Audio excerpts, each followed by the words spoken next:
Welcome to some more analysis from me, Grandmaster Simon Williams, the GingerGM. Now, first of all, before I get into this amazing game I'm about to show you, and it really is one of the most incredible chess games I have ever seen, and you're in for a treat. I'd just like to tell you about a broadcast that's going on tonight, and that is the 17th of God, what month are we in? January, February, March, April, May. Don't even know what month I'm in. Typical chess player. 17th of May. And that is me and Fiona. Lovely Fiona, Stella Antoni. There she is. Me and Fiona there commentating in Reykjavik. And here we are at the same event. And these are the times that we're going to be broadcasting tonight. And that is the website address there. Twitch.tv GingerGM. It's all free. Come and join the party. We'll be doing it for a couple of hours tonight. It's going to be a lot of fun. We'll be looking at some games, playing some games, talking rubbish, whatever you imagine. We'll be doing some crazy stuff, and you can join in the chat there. So just to let you know about that event tonight. So what game are we looking at now? Well, if you saw my last analysis video, you remember we looked at an amazing novelty that involved white playing Queen A4 and white's king marching to heaven and hell and back again. And in this game, I think we're going to look at an even more spectacular game, if that is possible. Now, this game was apparently played in Calcutta in 1800 sometime. I'm not sure exact date. And the player of the white pieces was apparently called Robert Steele. Pretty good name, Mr. Steele. Max Steele might be better. Max Steele. And his opponent apparently doesn't have a name. Now, there's been a lot of debate whether this game is true or not, if it's a real game or not. But I don't think that should deflect from the fact that it's an amazing game and it's just a pleasure to look at. And I'm just going to try to show you this game now so that you can enjoy the game, so that you can basically just sit back and just wow. Just wow is the only thing I can say about this game. Now, the game started with e4, e5, and now knight to c3. Now, I've always played f4 here, as you might be aware, the King's Gambit. But if you're looking for maybe a slightly, well, maybe, I don't know if it's less theoretical, but another interesting way of playing the King's Gambit, you can always start with knight c3 first. And this, followed by f4, is a very interesting line. I mean, it probably doesn't promise an advantage for white, but it could be a good little way to play just to get your opponent out of the books. What are the pros of doing this kind of King's Gambit? Well, against the move f4, a standard line here is d5, and maybe this will put your opponent off playing that move, and it's just a little bit more flexible. So the game started knight c3. Now knight to c6 was played, and here f4. So the so-called Vienna Gambit, or Steinitz Gambit. So there's a lot of names to this, but we can call it the late King's Gambit. Now here, black took the challenge by capturing on f4, and a sensible move here would be something like knight to f3. This is probably the main line. I don't know the theory. I'm not going to bother learning it either, because I play far too many gambits, and I think if I just keep adding more gambits to my repertoire, I'm just going to be all gambited out. So that's a probably more sensible move, but d4 is now the move played by Mr. Steele, a man of steel with nerves of steel, as we're shortly going to see. And this kind of setup, if you want to get your king marching around the board, well, this is certainly an opening to have some fun with. And now queen to h4 check was played. Of course, why not? Trying to chase this king up the board because there is no longer a knight on f3. g3 would be a terrible mistake here because black just takes on g3. And if you try knight to f3, this gets very embarrassing quickly. g2 check, and black gets his queen back, plus investment by queening on h1. Quite a funny sequence of events that, though. So you have to really move your king now. So the fun already starts. And I'm going to call this game the Forrest Gump King game. Anyone remember that film, Forrest Gump? great film. Tom Hanks playing Mr. Gump himself. Run, Forrest, run! Forrest, run! And in that film, Mr. Forrest Gump just run. I think he ended up running around America. Run, Forrest, run! And in this game, that king there is Mr. Forrest Gump. He's going to run to the other side of America. Watch that guy run. So now I think black's next move very logical. D5. And this is a very good move, I think, because, okay, you're trying to open up the centre. You're trying to get a bishop into the game, even if it means sacrificing a pawn. And when you're trying to take advantage of your opponent's rather dubious opening ideas, then you have to play with energy. I remember seeing one of the latest James Bond films recently. I can't remember which one it was, maybe Skyfall, and there was a great saying in that. I haven't actually prepared it, so I'm trying to remember what the saying was. It was something along the lines of like, Mr. Bond, you are like a kite in a hurricane. Basically meaning that, I just realised my microphone is all the way on the other side of the room, so hopefully you have been able to hear this so far. Basically meaning that you're like a kite flying in a hurricane. A kite is a bird and you're just all over the place, you know, trying to survive the hurricane. I think that's a lovely saying, like a kite in a hurricane. And it reminds me of the Forrest Gump king here. This is like a kite in a hurricane, dancing around the skies, trying to survive. So now, white doesn't want to lose his queen, so he continues with knight to f3. And of course, black plays with energy. He castles queenside, sacrificing a knight on c6, but bringing pieces into the attack very quickly. Now, if you're going to play such an opening as this with white, you have to play with no fear, just like Mr. James Bond would play. Imagine you're Bond in this situation, and there's no point doing anything except for taking this piece on c6 and accepting the sacrifice. There's no point wimping out now. You've got to play like a man, not a mouse, if you're going to be brave enough to play the Forrest Gump king idea. Black's next move, very natural, develops a piece, pins this knight, attacks the centre.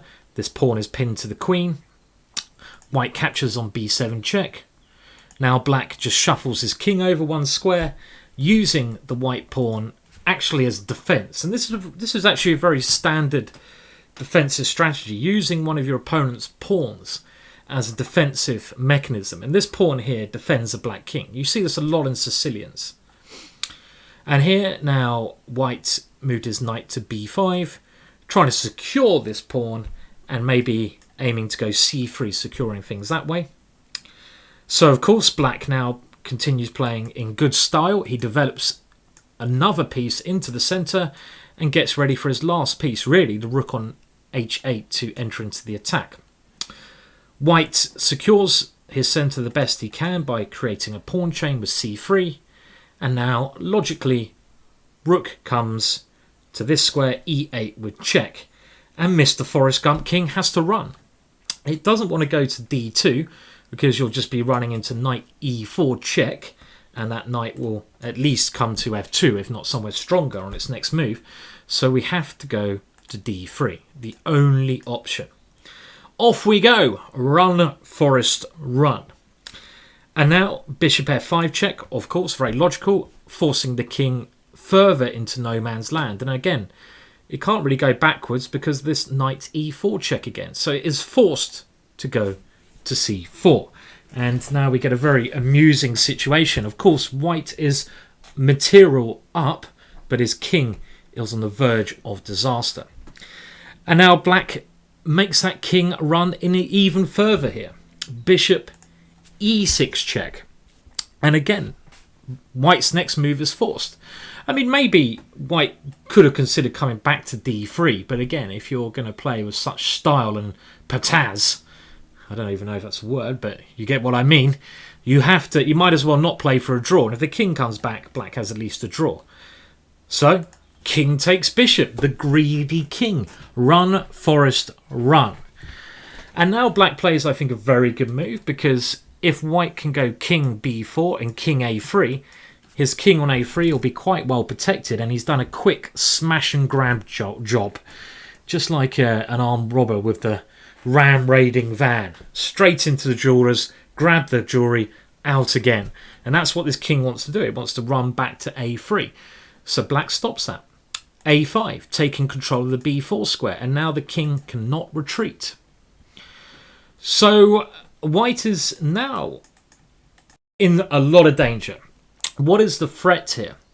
Well, let's say white tries to grab the queen on h4. I mean, this looks quite logical.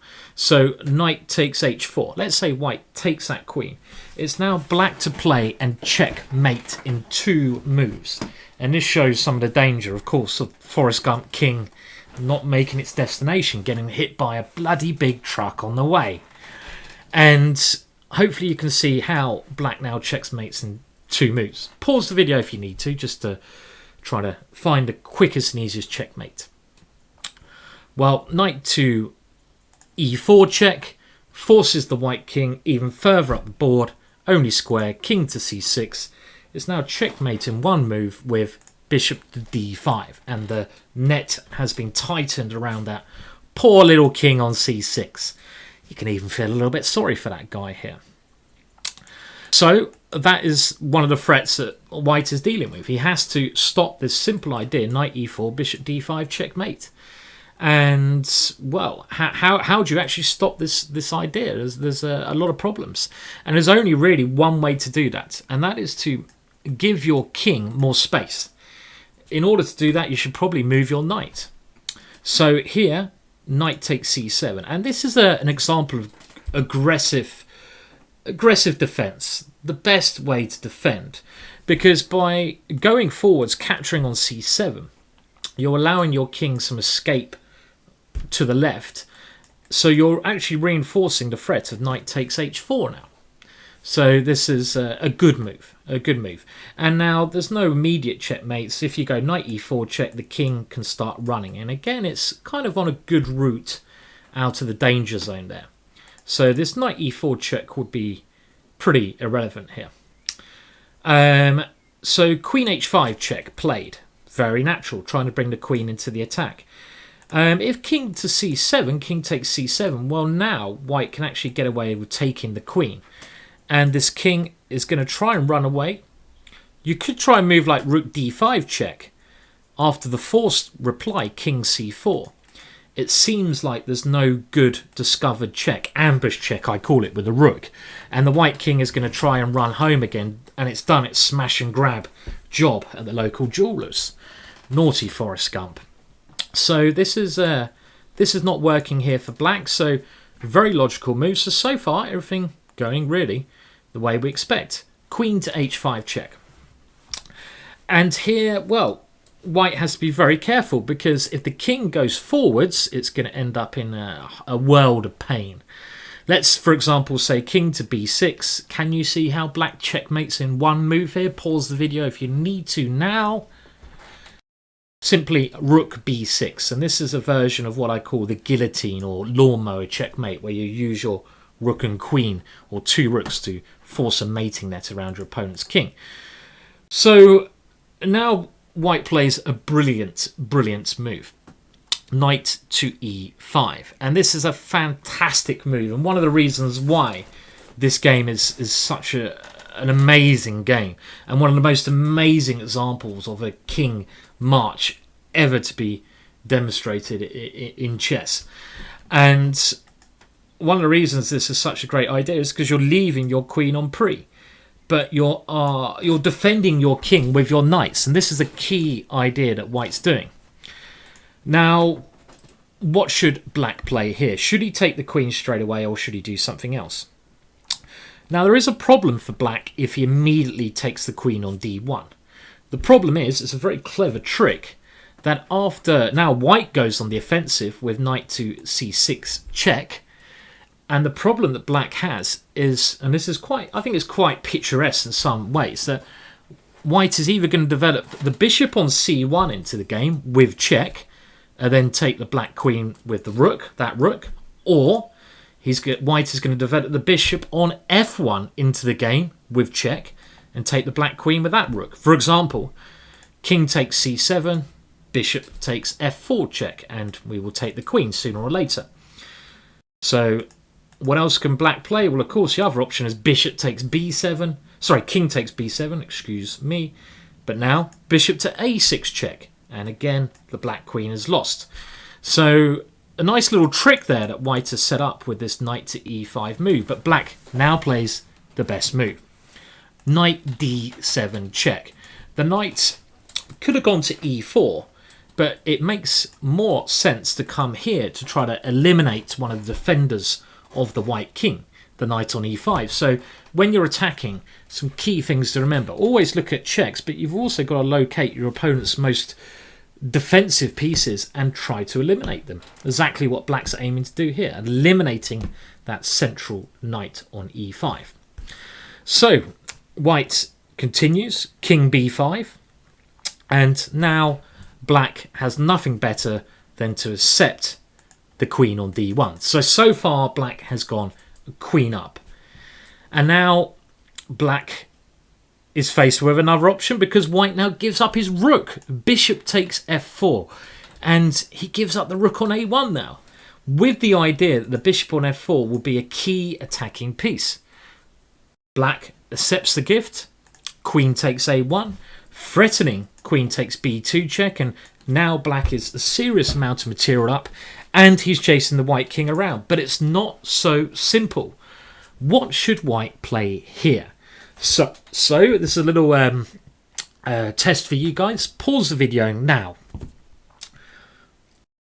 Well, white should now play an amazing... Look how Forrest Gump joins in the game here with class.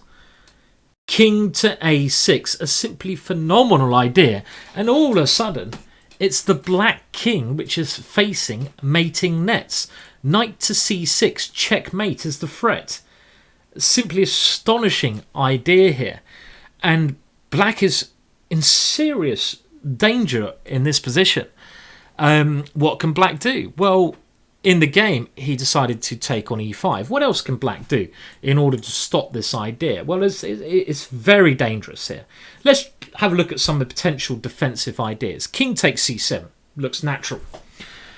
But now white has a number of good discovered or ambush checks with his knight. I think the simplest here is actually just to go knight takes knight check, because next move our bishop is going to come to b5 with check. For example, king takes knight, bishop b5 check, king e7 forced, and now we just simply take the queen. And here we are winning with white because we have extra material if you count the points, and our b pawn will queen. So when we're looking at lines like this, we have to eliminate our opponent's possibilities, and king takes c7 is now eliminated. Now what if black tries to guard the c6 square to stop knight c6? Maybe, for example, bishop to this square. Well, what can happen here? Well, it's forced checkmate now. Can you see how white can force checkmate in this position? There's actually a couple of ways here. And all you have to do is release your bishop against the king. So you need to try to get both your knights out of the way, but also avoid black blocking your bishop's check. So pause the video here if you need to. Well, I think the simplest way would be knight takes knight check. Black only has one move. Rook takes knight, and now we just we played a very calm knight to b5 check, and black can block with his rooks, but our bishop will just munch them off the board, and eventually it'll be checkmate. So again, a very stunning and beautiful line.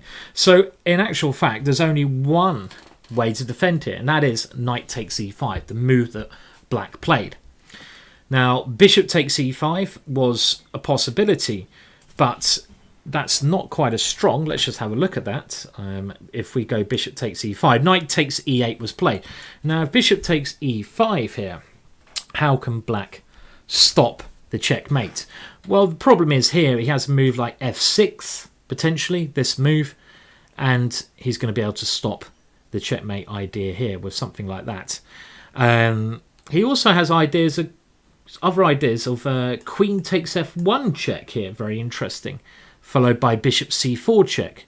For example, king takes here, bishop c4 check, when he can always go rook takes bishop there. Or if he doesn't want to be so flash, after this move, you could, in actual fact, just move your bishop somewhere and threaten rook takes bishop. So there's a lot of defensive tries there. So the best move here for white is what white actually played, and that is the move knight takes e8. Because again now we are threatening bishop takes knight checkmate. Now here black misses his one chance in the whole game to defend. He should have played rook d5 when, according to the computers, he can defend. But f6, a move played, is a very human move here, just trying to guard this point. White's next move is pretty much forced. You need to get your bishop in the game, so you have to go pawn takes knight, threatening the very picturesque pawn takes pawn, leading to checkmate. And now black's master plan, which I think most people would try, f5, trying to close down this bishop here. Note, you can't go on pass on in this position because black's moved the pawn 2 times. So what does white do now? Well, I like this now, the way the game ends, because white threatens checkmate with most of his moves. And this is a good example that if you're in a very complex situation, a game situation, how do you get better at chess? All you have to do is keep looking out for immediate threats. Keep trying to punch your opponent. You know, this is what you have to do. And here, bishop e3, immediate threat, bishop a7 checkmate. So black takes the knight on e8, giving his king an escape square. But now, another reason I love this game, white sacrifices another piece beautifully.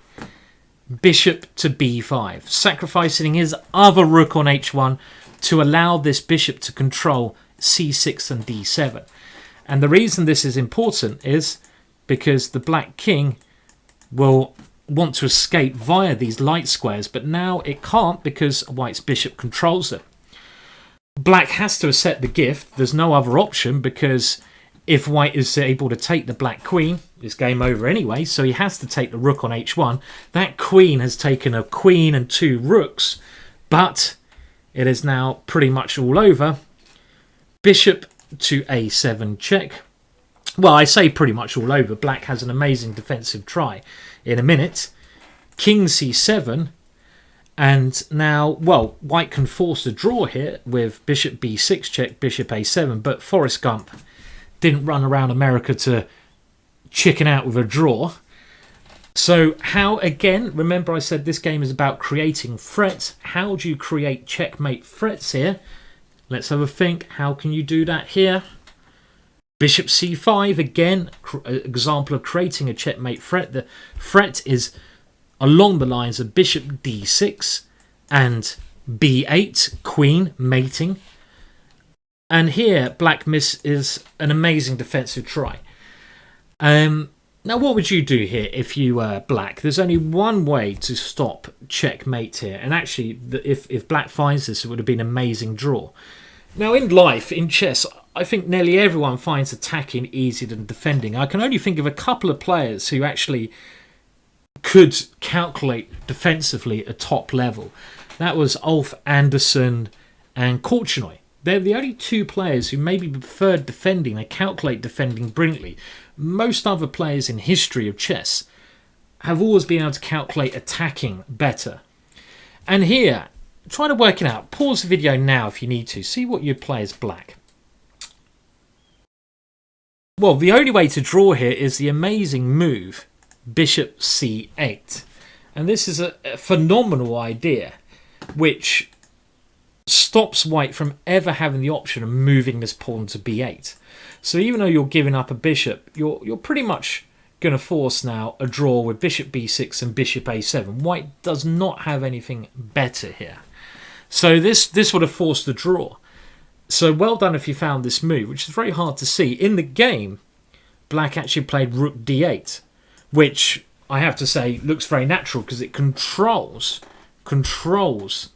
this d6 square and stops bishop to d6. But after the next move, black resigned. And the next move is really a beautiful example of Forrest Gump touching down, delivering the final net around his opponent's king. So white to play and win.